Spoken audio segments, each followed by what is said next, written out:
We've known that there's a chance that Joe Biden could be pushed to cancel some amount of student loans. How much though? That's an important question. And for some people, it could be very significant for their economic future. Well, now 4 House Democrats, as of just yesterday, are pushing for a proposal that would call on Joe Biden to cancel up to $50,000, which is about on the higher end of numbers that have generally been tossed around. Joe Biden, from what we hear, is more interested in something like $10,000. But you've got some awesome representatives who are trying to get it as high as possible, including Representative Ayanna Pressley, who said on day one, President-elect Joe Biden will have the executive authority to cancel billions in student debt. Canceling student debt is a racial and economic justice issue.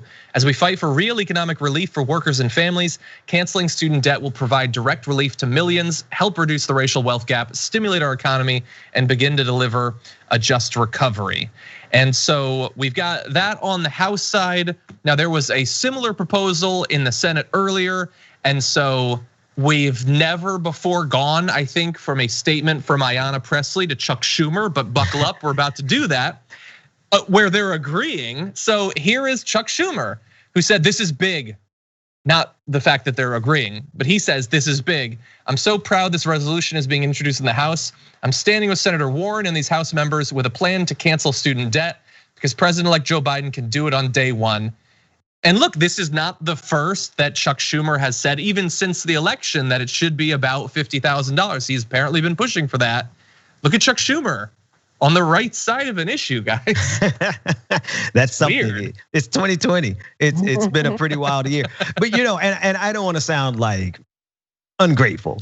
50,000 is going to be a lot for a lot of people who have $50,000 or less in student loans. But if you went to grad school and you did, or even some very expensive undergrad school for that matter, 50,000 may not put a dent in it. But I don't know any American who would turn it down. So I mean, if we can get 50, we'll take 50. But imagine being able to cancel all of it and choosing to only do 50 of it. That's me. Yeah, I mean, I'm coming at it from a different angle. I think $50,000. When I graduated from college, I think I had $60,000 in debt. It took me like 14 years to pay it off, and I finally paid it off last year.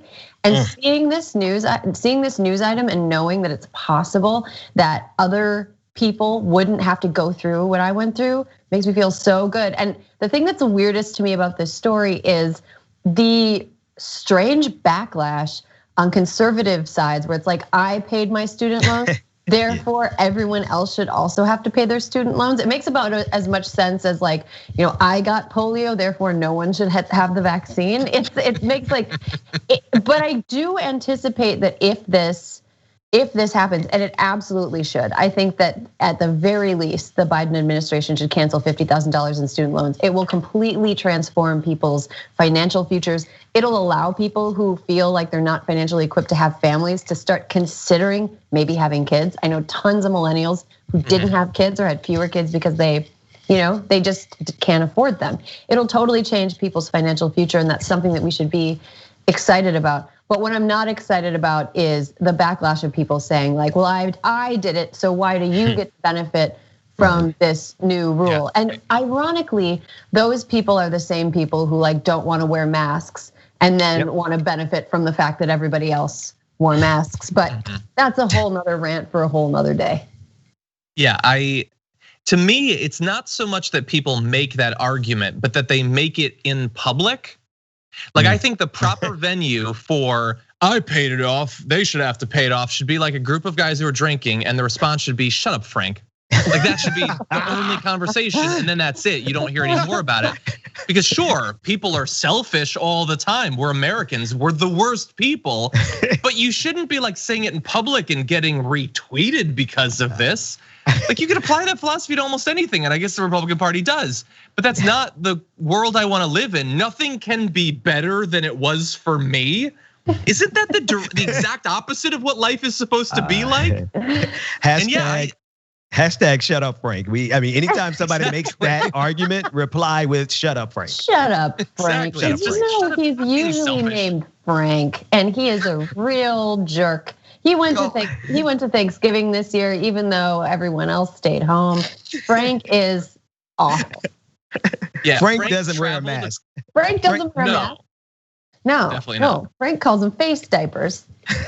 Oh my God, yeah. Frank traveled across state lines to Thanksgiving to a house he wasn't invited to.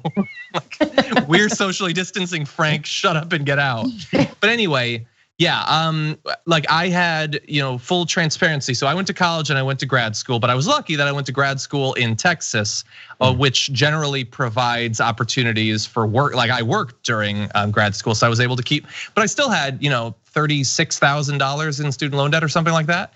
And every dollar that I put into that could have been going to literally anything else in the economy. And I'm not an economist, but I feel like it would have been better for the economy, whatever I was spending it on, which would probably be like video games and maybe a car. I don't know, but I feel like that would have been better for the economy. And so I would encourage that. In any event, really fast, the resolution calls on Biden to use authorities already granted to the president under the Higher Education Act to direct his education secretary to cancel the debt. It also urged the president-elect to ensure the IRS doesn't hold borrowers accountable for taxes on their canceled debt, to extend President Donald Trump's suspension of federal student loan payments for the duration of the coronavirus pandemic. I just think like it's just like Ayanna Pressley. Sorry, Representative. Why am I calling her Ayanna? Like I know her. Representative Pressley is 100% right. It is a huge economic stimulus, as well as it will free people up to live. Whether it's, as Erin said, having kids, starting a business, moving, trying to move into a new career field. Like you're not going to be crushed under that. But let's also keep it real. There are vested interests that don't mind us being crushed under that and having to make economic and employment decisions based on a fear that we won't be able to pay back all these debts that we've had to incur just to become an adult and like participate in the full range of, society and all of that. Thanks for watching The Young Turks, really appreciate it. Another way to show support is through YouTube memberships. You'll get to interact with us more. There's live chat emojis, badges. You've got emojis of me, Anna, John, JR. So those are super fun. But you also get playback of our exclusive member-only shows and specials right after they air. So all of that, all you gotta do is click that join button right underneath the video. Thank you.